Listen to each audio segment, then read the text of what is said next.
Hi everybody, welcome back to my channel. Welcome to a random hotel bathroom. Sorry to say that's where I'm reporting from today. I will explain where I am and everything in my next video, so make sure you hit subscribe and stay tuned if you're curious why we're in here. But I'm not going to get into that right now. Well, I'll tell you the reason we're in here is because there's the only part of the hotel with lighting.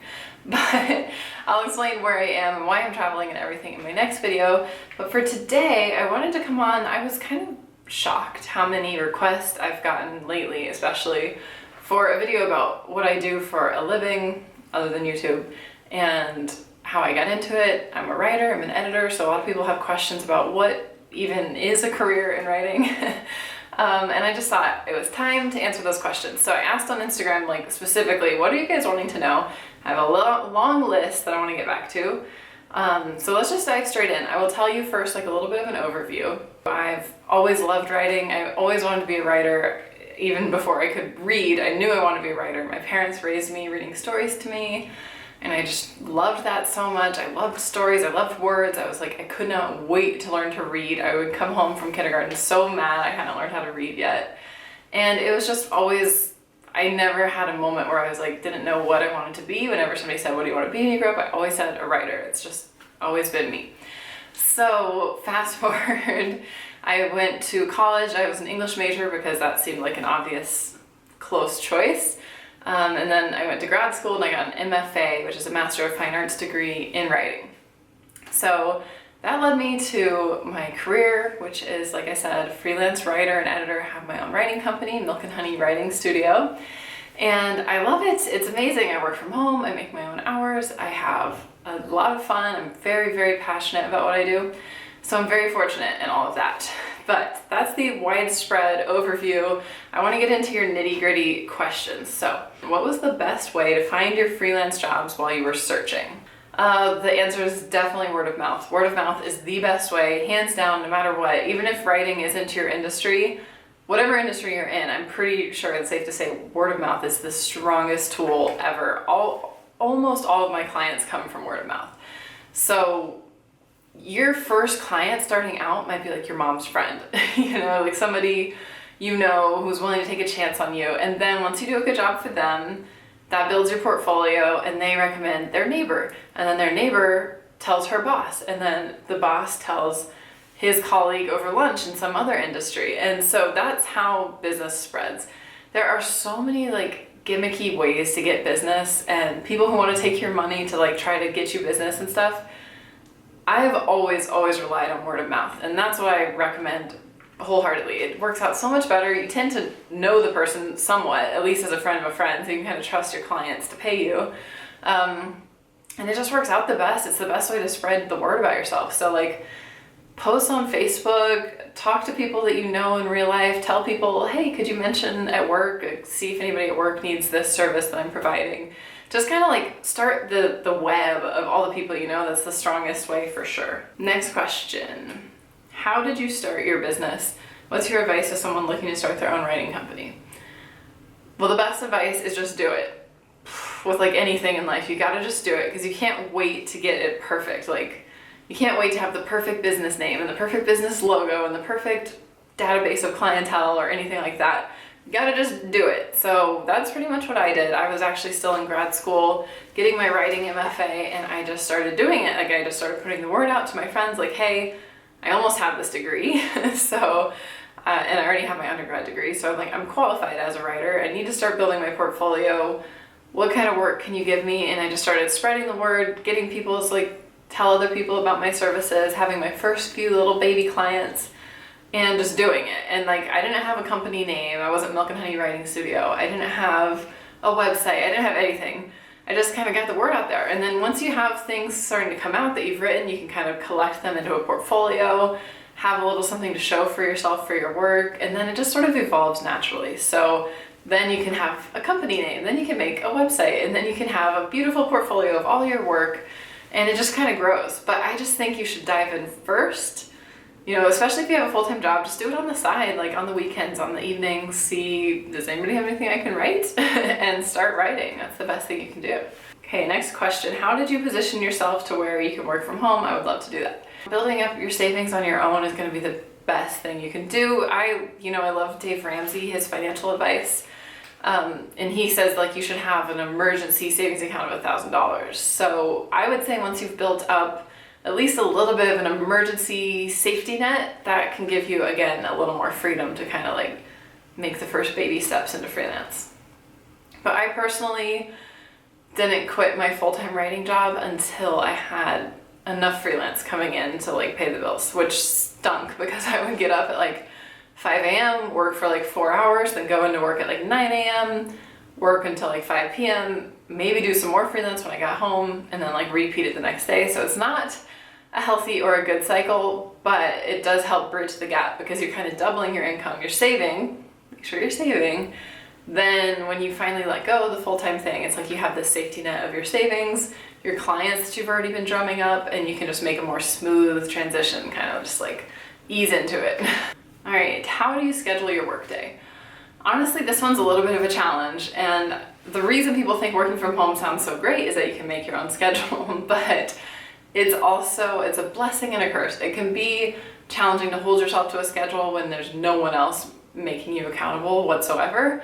It's also tough just to know what the best schedule is for yourself. So for me, I've been freelance for a long time, like a decade, and in that time, I've gone through, I think, every schedule you could possibly have. I've followed my night owl tendencies, and I've done my workday from like 2 p.m. till like 10 p.m. or even later. I've tried being a real morning person and getting up and starting my workday by 8 a.m. I've tried spacing it out. I've tried everything. But the thing that I kind of tend to come back to is what I'm currently trying to make my workday, which is about 10 a.m. to 6 p.m. So that's just what works for me. You kind of have to be self-aware and know when are you most productive, when are you most creative.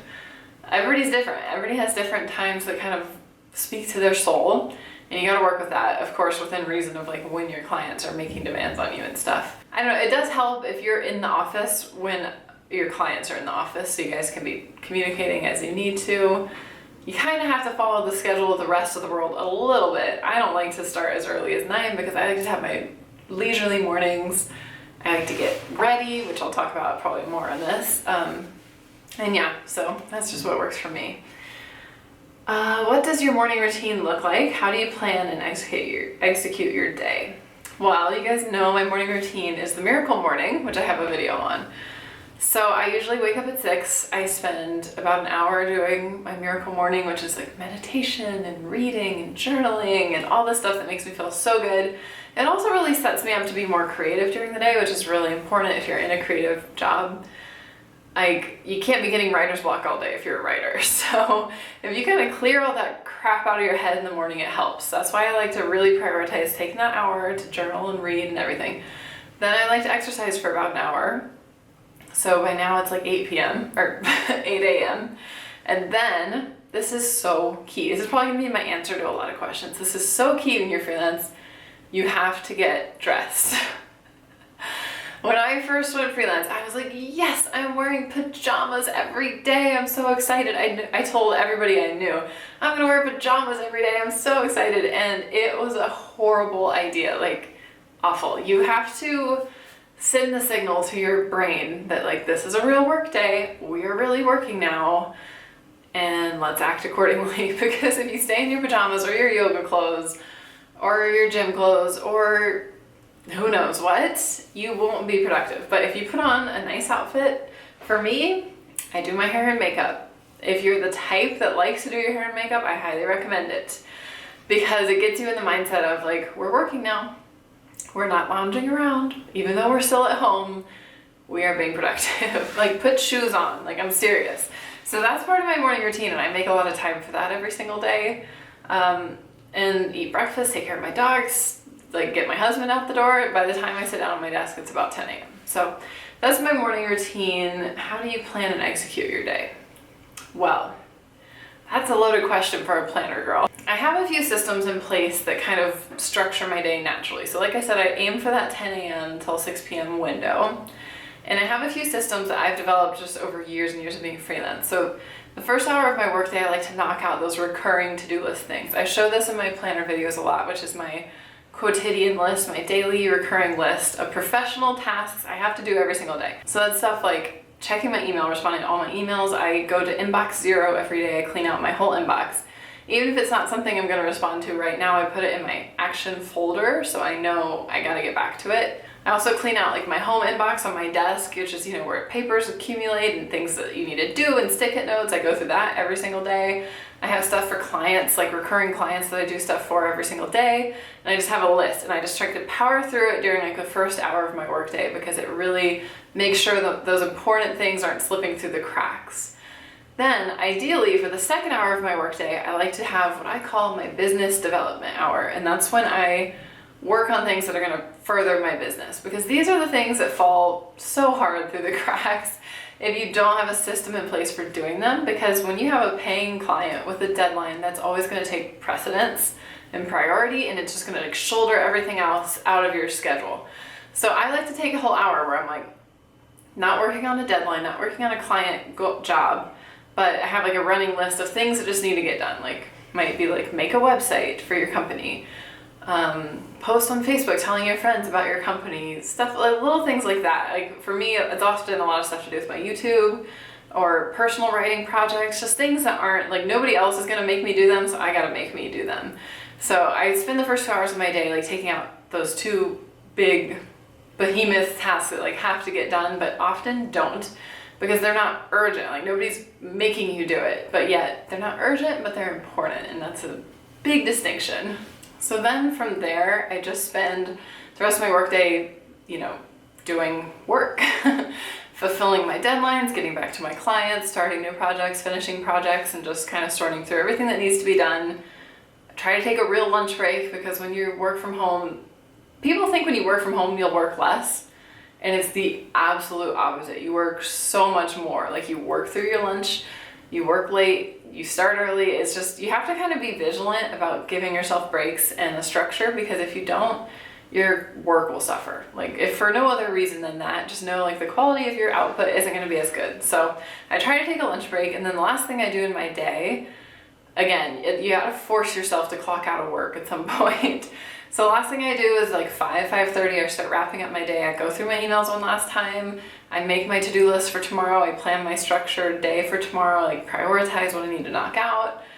And then I clean up my desk. I close all my internet browsers, clean off my computer, put it to sleep, put it to go to bed, and turn out my office lights, tidy up my office, close the door. That's so key. If you have a door on your office, close it. And just let the workday be behind you, just the same as if you just got home from any other job. What do you do as an editor in detail?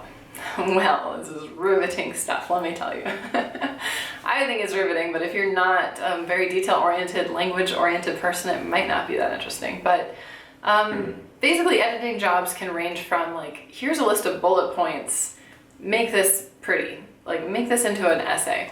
Or it can be like, this piece is 99.9% perfect. You just need to comb through it with a fine-tooth comb and make sure there's not like a single typo. So there's a huge range of how much effort goes into it. But in general, at the bare minimum, I'm looking for typos, words that aren't spelled right, random punctuation, punctuation that's not used correctly, missing punctuation. Punctuation's a big part of my life, let me just say. Word choice, like making things sound a little better, smoothing out the language, just making sure it means what they want it to mean, anything. Like it's a wide range, and it depends on the client and what they need. How do you balance your home life and working life? I don't know. I mean, it's a struggle, but it's also not. Like I said, close your office door when you're done for the day. Have a structure, like a schedule in mind. Like I'm gonna work from 10 a.m. till 6 p.m. Outside of those hours, I'm not working. I'm not checking my email. I'm not in my office. I'm not poking around on my desk, like just like any other job. Just kind of tell yourself, I'm leaving work for the day, pretend you're at another place, and then you're coming home. Like just have that mental mindset. Even when Nate and I were living in a studio and my home office was just a desk in a corner, I still was pretty strict to myself about like leaving work. So at the end of the day, I would clean up my desk, I would shut down my computer, I would make my notes for the next day, tuck in my chair, and walk away. And like you just kind of have to have that mentality of like, that's it for today. Because if you keep going until you're done, like you're never gonna be done. It's the nature of any job, especially when you're working from home. It can just go and go and go and go. Like there's always something to do. Like if you have a deadline the next day, that's one thing. Like if you got to pull an all-nighter to meet a deadline, that just happens. But if you just are kind of letting things drag out, they'll drag out forever. So I think that's the main thing for balance, is just treating it like any other job and just saying, okay, the workday's over, so anything that's not done is gonna have to wait till tomorrow. And then try to get out of that physical space where your office is and like, you know, go in the kitchen, go sit on the balcony, go walk your dog, get some fresh air, change your mindset, just the same way somebody else when they're commuting would be having that same thought, like, okay, I'm done with work. All right, how do you find work and do you have downtime between projects? Yes, definitely downtime can happen. Downtime is a real bummer of freelance work. But okay, so how do I find work? Like I said, I trust word of mouth the most. I have the best results from word of mouth. So reaching out to people I know, reaching out to clients I've worked with in the past and haven't heard from lately, stuff like that. I've never really tried those websites where people just post like job listings basically for freelancers. I just would prefer to work with someone I know somehow. So that's my main way. Do you have downtime between projects? Yes. I try very hard not to. And the best tip not to is when you're busy, like so busy, you're tearing your hair out and you're stressed and you're scared, that's when you need to be looking for work. The thing is, when we're busy, we kind of feel like, oh, okay, we're good, we got this, we're coasting, we're doing good. So then all of a sudden you finish all those projects that had you so busy, and since you were busy, you weren't looking for anything new, and now the time has come and there's nothing new. So whenever I'm real busy, that's when my little mental alarm goes off, like whoop, whoop, whoop, like danger ahead. And I've learned this the hard way from years of freelance. And when you have a dry spell, it stinks. So whenever I'm really busy, I force myself to make the time in between my other deadlines to like reach out to those older clients, you know, just look for any kind of opportunities, brainstorm who could you possibly reach out to. Like, is there a company that you're like peripherally related to that you have a contact that you could email them? Like, just think of any way you could have any in with anyone, because the thing about being a writer is everybody needs a writer. Like, everybody uses words. So you can find clients in any area, just have to like be creative. So definitely reach out, definitely be looking for work while you have work. And that way the new work will come in right when the current work wraps up, and you can kind of keep it going at a somewhat steady cycle. Another reason you want to be doing that constantly is with freelance, it can take a while to get paid. Some clients are awesome. They pay same day, and just God bless them. That's so nice. Some clients treat it, you know, more like paying an employee. They wait 2 weeks, they wait a month. Some people wait like a lot longer. So some people you have to really bug them to get paid, and that's kind of the downside of being a freelancer, is you are your own human resources department, you're your own accounting department, you're everything. And so you're not going to get paid if you don't make people pay you. So keep that in mind. Like, you need to have work constantly, because somebody you did a job for might take 3 months to pay you, and then what are you supposed to do for 3 months? This is a question I probably should have answered up at the very beginning. What do you write? I write everything. I always tell people, like, if it has words, I'll do it. I write for magazines, I write for newspapers, I write marketing materials. I've written everything from like a billboard that you might see on the highway to the packaging on the back of your beauty product. I do a lot of marketing stuff, so that's like brochures, websites, you know, just slogans, anything that has words. Like, there's so many different types of writing, and I like to kind of stick my toe in all of them because it keeps it really interesting. So if I was just writing billboards all day, every day, that would kind of get lame. But the fact that it's so sporadic makes it fun. Any advice on how to prepare your taxes when owning your own business? Don't. Get professional help. I know that sucks as an answer, but seriously, it's so important. The couple years I did my own taxes as a freelancer, I screwed myself. Because let me tell you, it's not cheap to be freelance. Like, they will get you so hard on taxes. Like, it's brutal. So you need an expert who's in your corner that knows how to like make it a livable profession to be freelance, because otherwise you can wind up paying so much in taxes, like way more than you would have paid in a full-time job, especially because, you know, a full-time employer withholds taxes and that's why you get money back. So it's the complete opposite, where instead of getting money back, you're paying money, and you could be paying a ton of money if you don't have a professional who knows how to do it. Like, you're entitled to deductions because you have a home office, because you use your car for work, whatever it might be. But it's very confusing to take those deductions and like make those exceptions on your own. And I was terrified of getting it wrong and then, you know, having to face the repercussions. So having a professional is so worth it, and it's not that expensive. You will definitely save money, definitely. Paying an accountant is cheaper than paying Uncle Sam thousands of dollars more than you need to. So it'll still be expensive. Tax time is rough. If you know a freelancer during tax time, give them an extra hug because it's rough. So how do you manage your time? Okay, we've kind of touched on this a bit, but the struggle's real. The struggle is real. Like, you know, when you're at work, you have a boss that might pop into your office at any point, and so you kind of stay on task. And when you're freelance working from home, you just have to inspire yourself to stay on task.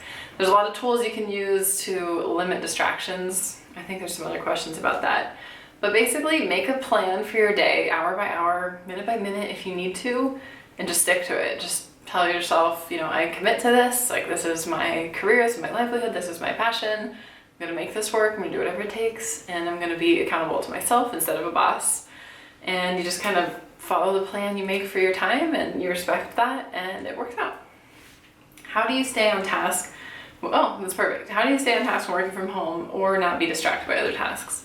Again, the struggle is real. For me, I'm not perfect in this area or any area, but for me, the biggest thing is just knowing, like, okay, I have a deadline. Like, I don't miss deadlines. Like, I take it very seriously, and so that keeps me on task. And I don't know, like having a separate place that is your office. Like I said, even when I didn't have a whole home office, I had a desk, and I was like, when I'm at this desk, I am working, I am on task, and that helps a lot. So have that mental mindset. Even if it's a corner of your couch, I'm serious. Like when I was in college, I didn't have much other than a couch.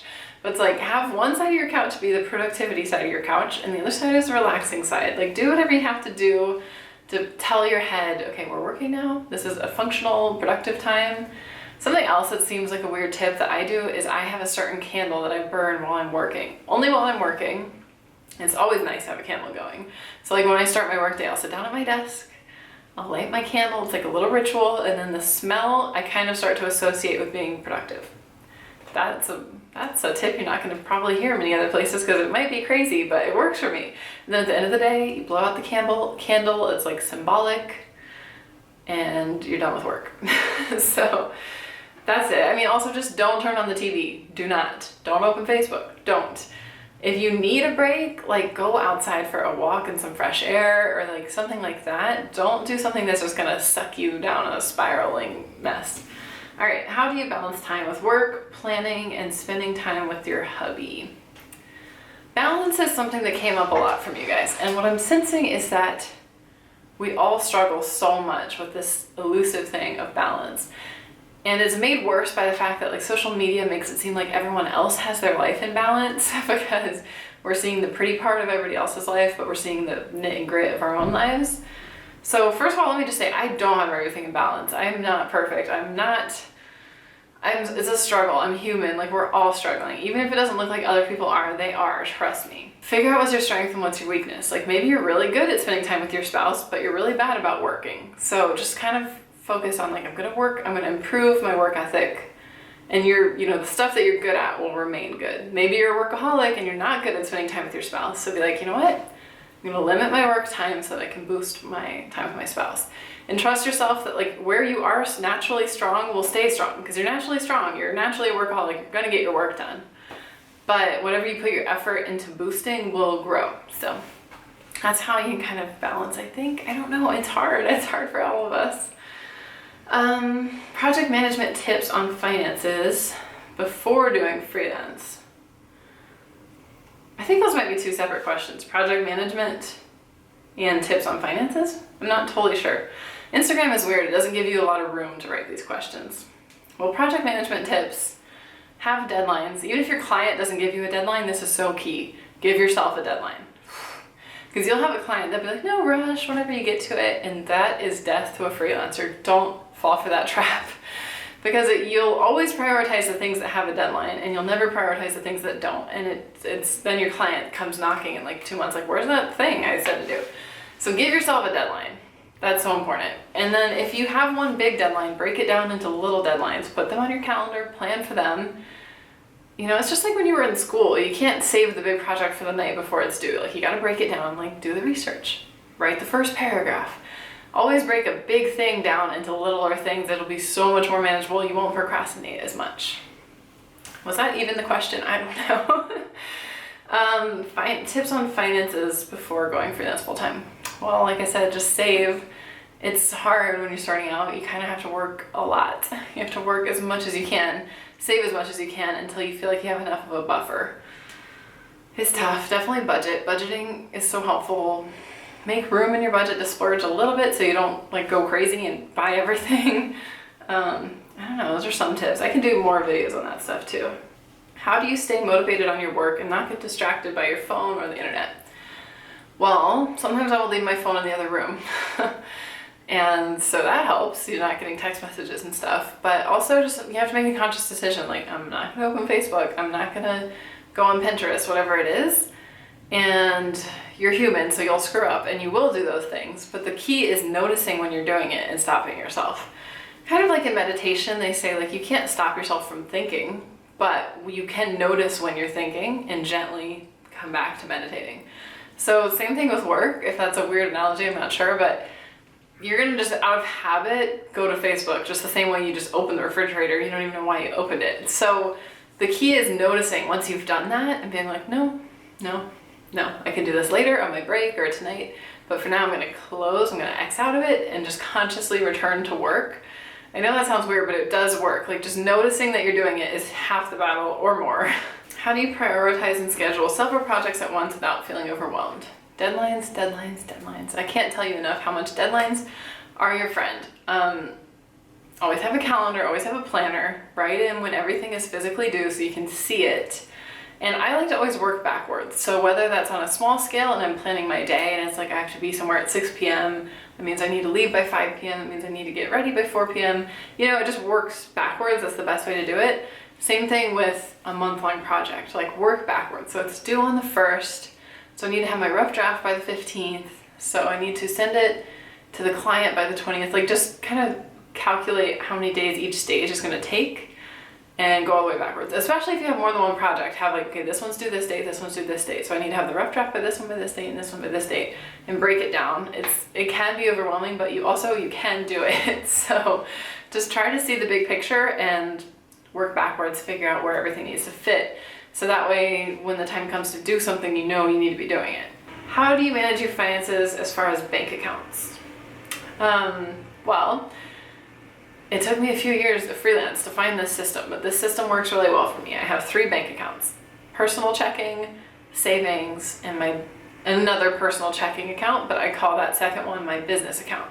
So whenever I get paid for my work, I put it in my business account, and then once a month or twice a month, I pay myself the same way a boss would pay me, however much money I need for the month. So let's say I earned $100. Obviously this is a small scale.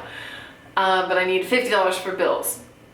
On January 1st, I would transfer $50 into my account as if I got a paycheck for $50.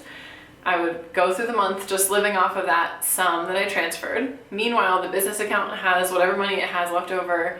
Any money you earn goes into it, and you have like a little reservoir there. Ideally, it's freelance, so anything can happen.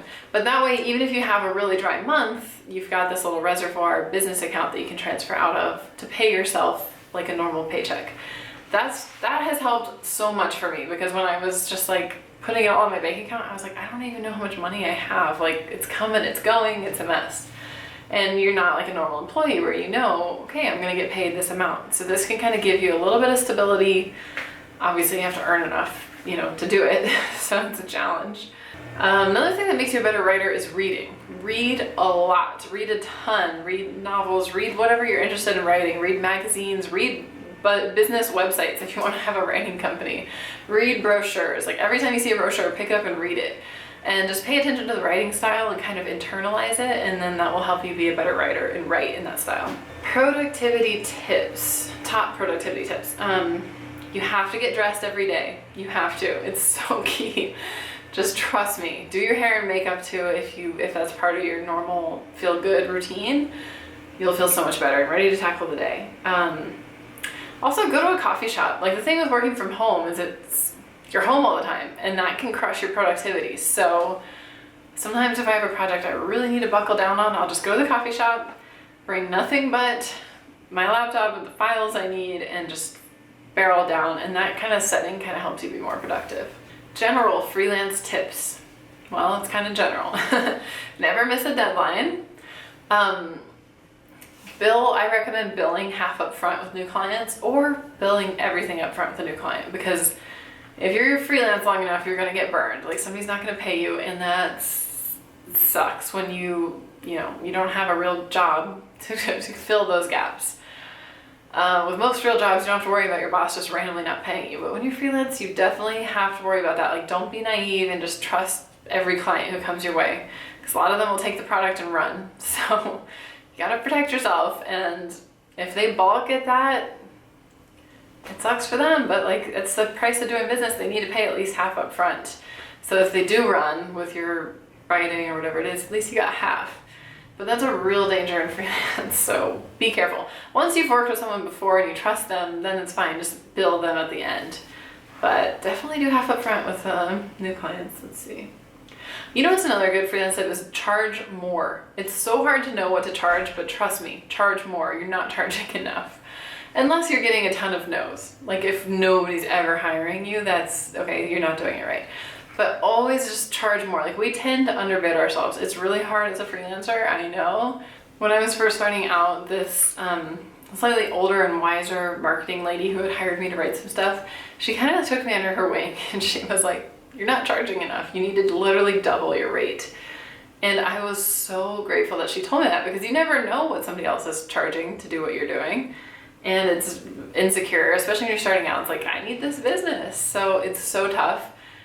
And she was like, just double your rate. And that was so cool of her, because obviously she could have gotten me a lot cheaper, but she paid me the double rate and she told me to charge everybody else that. And since then I always did, and nobody balked at it, and you keep raising your rates as you go. So I don't know what you're charging, but let me tell you what she told me, and double your rate. Like try raising your rates. And if you start getting a lot of no's, you can kind of dial back, or, go back and forth with your client. Okay, well, what is your budget? Work it out.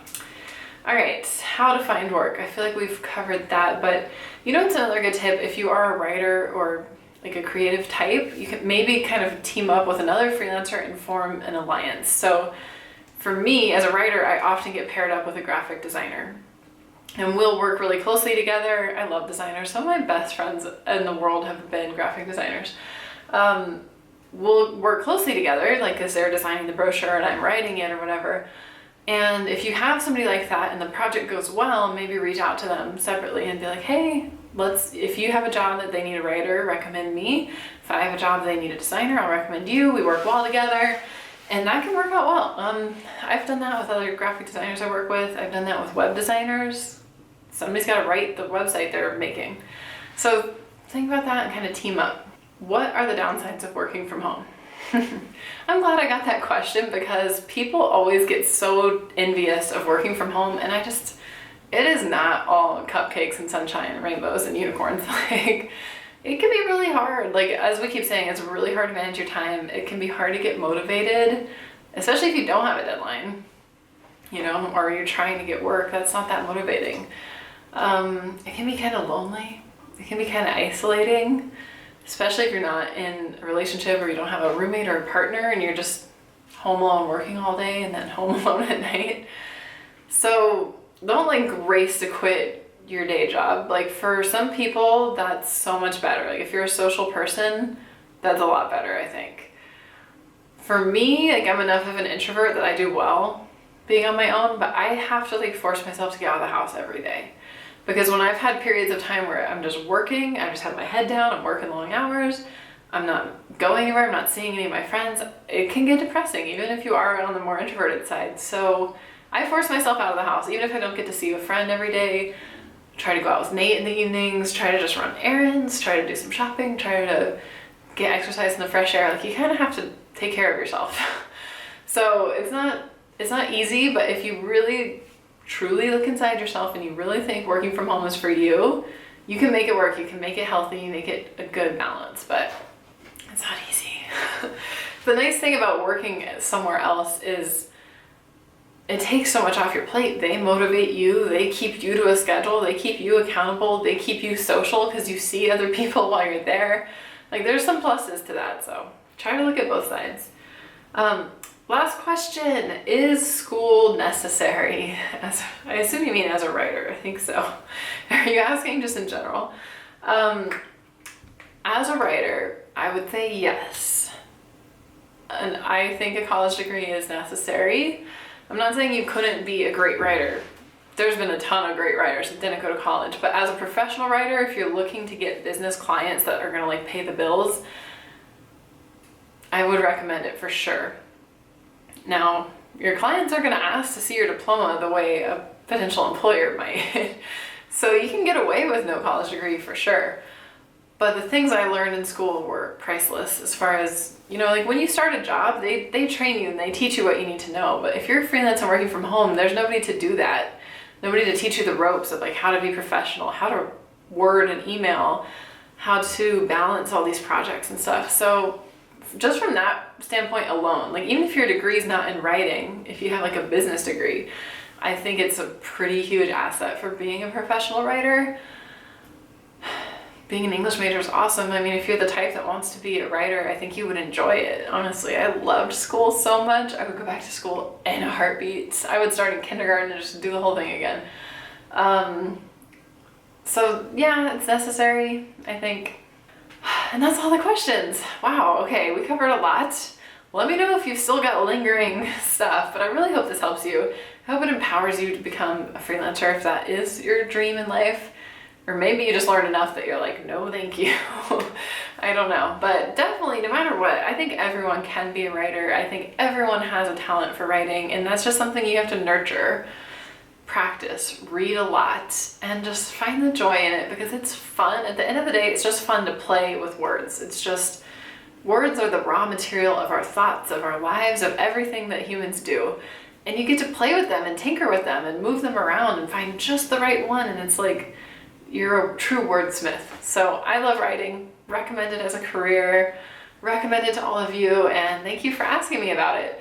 So hit subscribe, especially if you want to know where I am and why. And stick around and I'll talk to you guys in the comments down below. Thank you so much, and I'll see you next time. Bye.